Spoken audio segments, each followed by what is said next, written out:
Hello everyone, কেমন আছো সবাই? আচ্ছা, আমি আজকে 25 ডিসেম্বরে একটা কেক বানিয়েছিলাম, প্লাম কেক উইদাউট ওয়াইন। তো সেই রেসিপিটাই শেয়ার করছি। তো চলো দেখে নেওয়া যাক। তো এখানে চিনিটাকে না ক্যারামেলাইজ করে নিচ্ছি, কারণ প্লাম কেকে আমি দেখেছি যে চিনিটা ক্যারামেলাইজ করে দেয়, তার জন্য একটা সুন্দর কালার আসে, একটা ব্রাউন ব্রাউন কালার আসে। তো সেই জন্য ক্যারামেলাইজ করে নিচ্ছি এবং চিনিটা অনবরত নাড়তে থাকতে হয়, কন্টিনিউয়াসলি নাড়তে থাকতে হবে, যাতে নিচে না লেগে যায় এবং পুড়ে না যায় নিচ থেকে। তো কন্টিনিউয়াসলি নাড়ার পরে এরকম একটা টেক্সচার আসবে।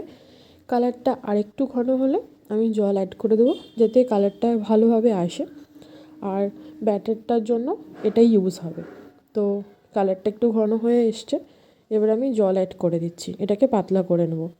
তো কন্টিনিউয়াসলি নাড়তে থাকতে হচ্ছে। তো এখানে হয়ে গেছে আমার রেডি। তো এটা সাইডে রেখে দিচ্ছি, এবার ব্যাটার বানাবো। তো প্রথমেই একটা আমি বড় বাউলে 1 কাপ দুধ নিলাম, আর হাফ কাপ সাদা তেল বা রিফাইন্ড অয়েল, চাইলে বাটারও দিতে পারো, আমি মাঝে মাঝে বাটারও ইউজ করে থাকি। আর এখানে কিছু নাটস নিয়ে নিয়েছি। এখানে যেমন আলমন্ডস আছে, কাজু আছে, চকো চিপস আছে, কিশমিশ আছে। আর এখানে রয়েছে মোরব্বা রয়েছে, একদম টুকরো টুকরো করে কাটিনি, একটু গোটা গোটা আছে। আর এখানে চেরিজ আছে অ্যান্ড মিক্সড টুটি ফ্রুটি আছে। তো এইগুলোও আমি পরে অ্যাড করব। চলো আগে ব্যাটারটা রেডি করে নিই। তো এখানে তেলটা দেওয়ার পরে আমি এখানে 4 কাপ মতো ময়দা দিয়ে নিচ্ছি, কারণ অনেকটা বেশি করেই আমি করব, অনেককেই খাওয়ানোর কথা রয়েছে আজকে। তো দ্যাটস ওয়াই। তো এখানে ব্যাটারটা রেডি করে নিচ্ছি।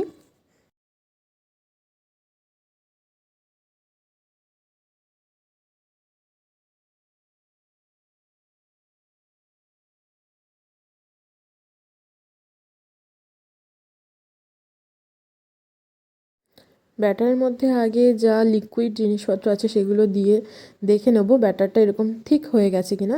ঠিক হয়ে গেলে তাহলে এই থিকনেসটাই রাখতে হবে, কারণ প্লাম কেকে আমি দেখেছি যে একটু থিকই ব্যাটার রাখতে হয়, নাহলে এই যে ফ্রুটস নাটস এইগুলো সব নিচে বসে যায়।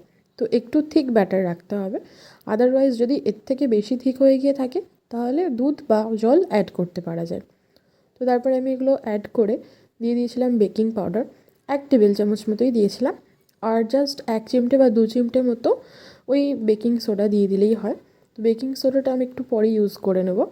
তো এগুলো ভালো করে মিক্স করে নিচ্ছি।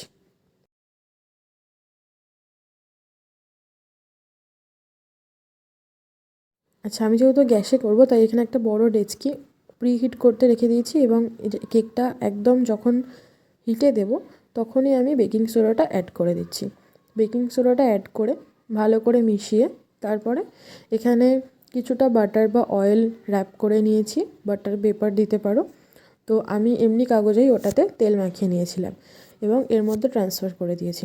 জাস্ট একটা হালকা একবার দুবার করে ট্যাপ করবে, যাতে বাবলস না থাকে। তারপরে আমি ওটা ওর মধ্যে প্লেস করে দিয়েছি। ওটা প্রিহিটেড একটু আগে করে রাখতে হবে। তারপরে আস্তে আছে বেশ 40 বা 45 মিনিট মতো রাখতে পারো। আর তার মধ্যে চেক করে দেখে নিতে পারো যে ভেতর থেকে হয়েছে কিনা। একটা টুথপিক বসিয়ে দেখে নিতে পারো ভেতর থেকে কাঁচা ব্যাটার বেরোচ্ছে কিনা। তারপরেই হয়ে যাবে। তো আমারও রেডি হয়ে গেছে। এই কেকের রেসিপিটা তোমাদের কেমন লাগলো আমাকে জানাতে ভুলো না, এবং thank you so much for watching. Tata.